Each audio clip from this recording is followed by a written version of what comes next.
So welcome back to my channel, guys. So we're going to talk about struggling with a wide and boxy waist. If you're looking to slim down and define your shape, I'm going to give you in these videos and share to you my top fitness tips on core exercises that can help you achieve a slimmer waistline and more of a flatter stomach. Now, I've talked a little bit about this on my past videos, but I'm going to show a picture of this is me before I started doing core correctly over when I was just doing weighted core exercises.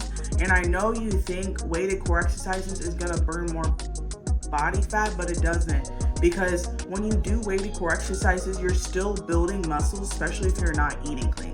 So these are my two differences on the concept of me before I knew about this, about what I'm about to talk about, and after.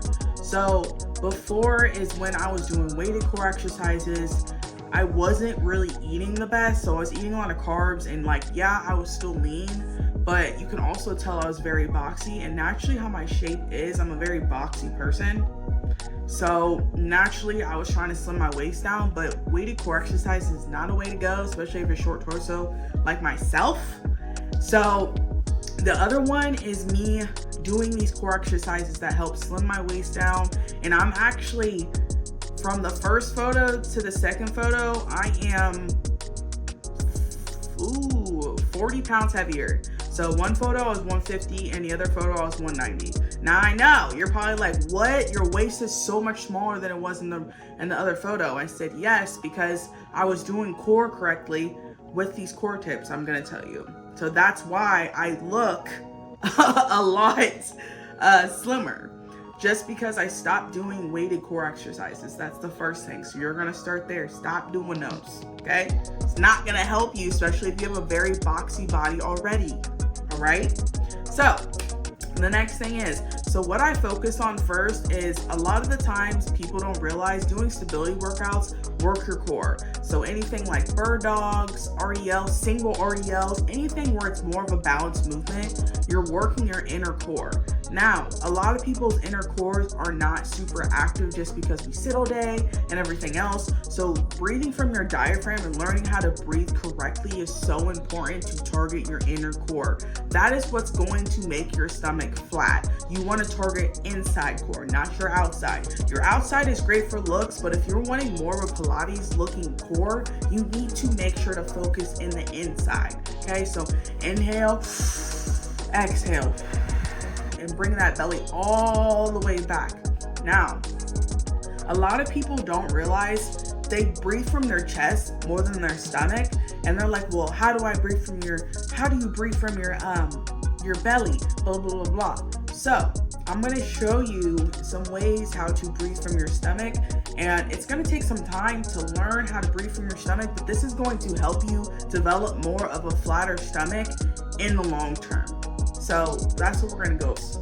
Make sure your torso is all the way up. You don't want to smash yourself together. One hand here, one hand on your stomach. Your goal is to move the one on your stomach. So inhale and exhale. And then tighten that core in. You don't want to breathe from your hand. So that's the number way to learn how to diaphragm breathe. It is going to take some time, okay? Tips about that on my programs, in my app. If you want to really learn how to diaphragm breathe, or just breathe properly, or relearn how to do things properly, I go over corrective fitness things to make you feel better in your neck and everything else like that. So if you want more in depth about breathing in your diaphragm and how to properly breathe and retrain yourself, on my app. Okay, moving on. So that's one way. That's gonna be one way to slim your core down, okay? A second way is learning how to brace your core. Everyone's like, well, I don't know how to brace my core. This is the easiest way for me to teach you how to brace your core. Easiest way to learn how to brace your core is you act like you're taking a crap. Yeah, you're probably like, did you really just say that? Yes, I just said that. That is the easiest way to learn how to brace your core. Because when you try to, push out, you tend to puff up. So when you brace, your abdomen, your intro pressure of your abdomen, which is like you using your whole entire core to help you, engages, okay? So another thing is, this is how you learn how to brace. You'll take your hands, and this is what I do. Take your hands, put them on your side. When you brace, you should feel your abs go against your hands. So brace, and you should feel your pressure pop out. Now you're bracing. That is a good way to learn how to use your inner core too, and then you add it into breathing through your diaphragm. So when you're doing a plank, yes, we love planks. I know I've said this multiple times on my channel. When you're doing a plank, you want to make sure you're bracing but also breathing through your diaphragm so you hit your inner core and your lower pelvis. Especially if you have hip pain and stuff, planks are going to be your best friend, okay? I go over more of that on my programs, and I teach you how to do everything properly. And by the end, you're going to be a fucking pro, okay? So that's the way to do it as well. So when you really get good at bracing and breathing through your core, you work your inner core. This will also help from letting your back hurt as well, because I know a lot of people's backs hurt when they sit all day and all this other stuff, especially when they work out. If your back is tight, you need to learn how to brace your core. Let me say this again. If you're having a tight back all the time, even though you stretch, even though you're doing everything, you need to learn how to brace your core and breathe correctly. I go over more of that in my programs. We're not going to talk about any more of it. So that's the second tip. The third tip is core stability.